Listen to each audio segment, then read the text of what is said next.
Good evening and welcome to News Geelong. On tonight's news, we talk to the people of Geelong and their plans for Christmas. We join the all-important surf rescue helicopter crew at Torquay, and we feature a report on the new underground stormwater harvesting system being installed at Cardinia Park.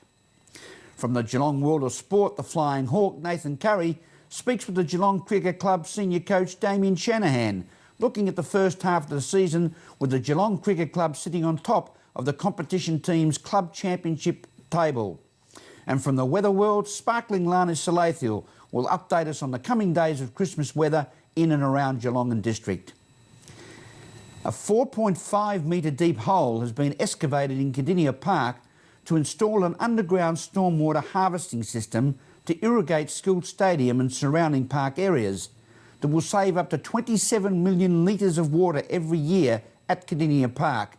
Meryl Friend reports. We're here at Cardinia Park where 10,000 cubic metres of soil is being removed to create an underground water storage system for all of Cardinia Park and the catchment area of Newtown. Now the works here are happening in the car park next to the Cardinia Park, and what sort of impact is that going to have on the footy club?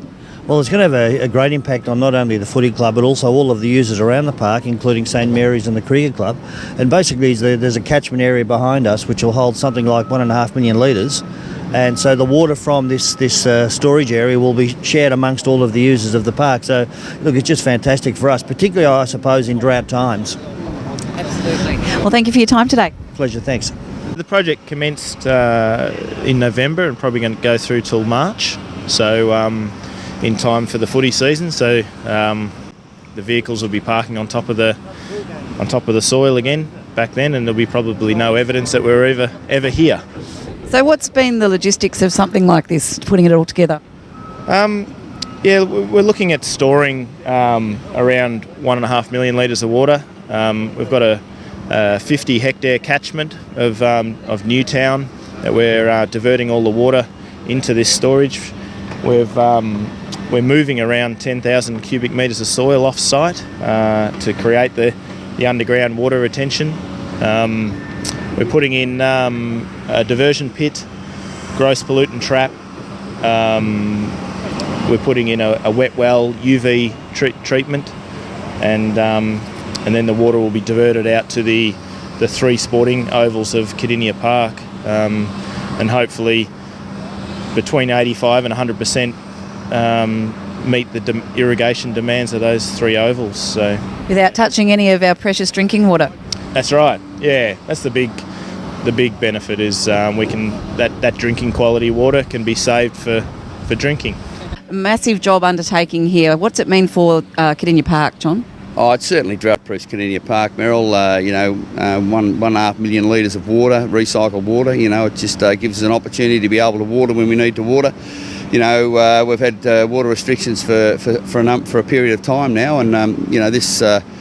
Although they've been released and we've had great rain over the last few months, but the cycle will turn again, and this will drought-proof Cardinia Park.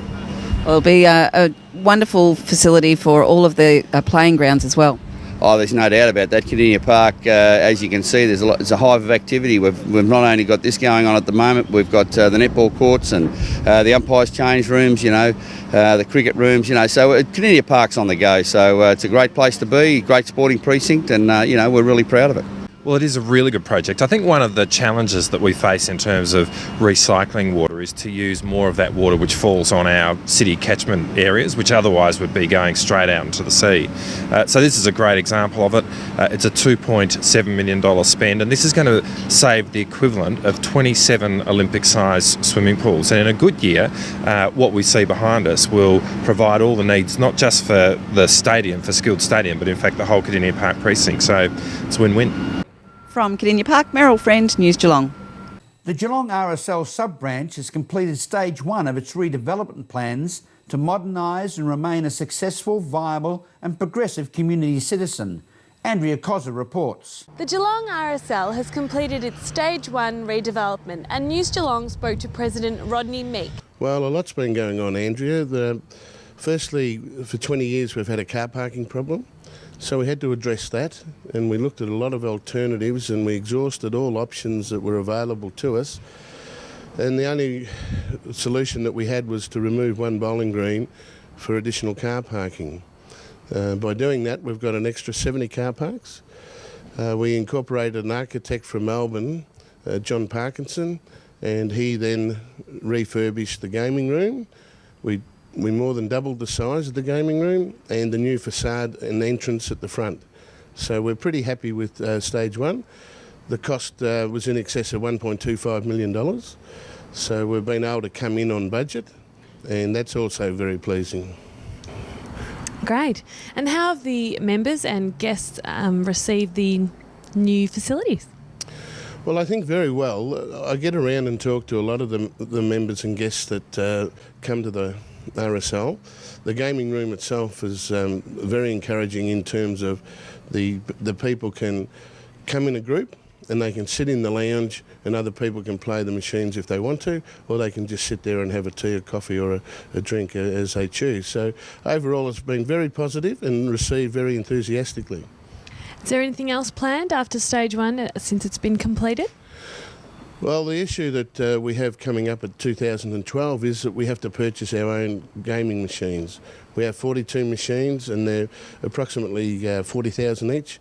So we'll be 1.6 million that we will be in debt to the government, and that will be paid out over a quarters and or during quarters. And depending on that, stage two will commence when our funds or when we're able to borrow enough money to do stage two, which will be relocating the offices from downstairs to upstairs. Where the offices are will be new toilets, and where the toilets are will be a new bar, and then we'd like to get into the kitchen. So there's a lot to do. So stage one, whilst we've completed stage one, apart from garden beds and a bit of surrounds, stage 2 and 3, they're in the pipeline, and there's no definite date when they may start. Andrea Cozza at the Geelong RSL for News Geelong. Thank you, Andrea. The Surf World International Surf Film Festival will be presented in Torquay next week, including the Australian premiere on opening night of Stoked and Broke, together with a wide range of award-winning surf films and documentaries from around the world, as Ian Nichols reports. This is the Surf World Movie Theatre, seating for about 100, typical sort of seating as you'd expect in a place like Torquay. We've got the deck chairs and we've got the big surfing fraternity turning up over Christmas and New Year. And actually this will be the site of a film festival, international movies from all over the world to do with surfing, from December 27 through to December 30. And we're talking with the organiser of this film festival, John Foss. This will be the first international surf film festival here in Torquay, and certainly the first in Victoria. We're very excited to have a really great range of films coming from around the world to Torquay.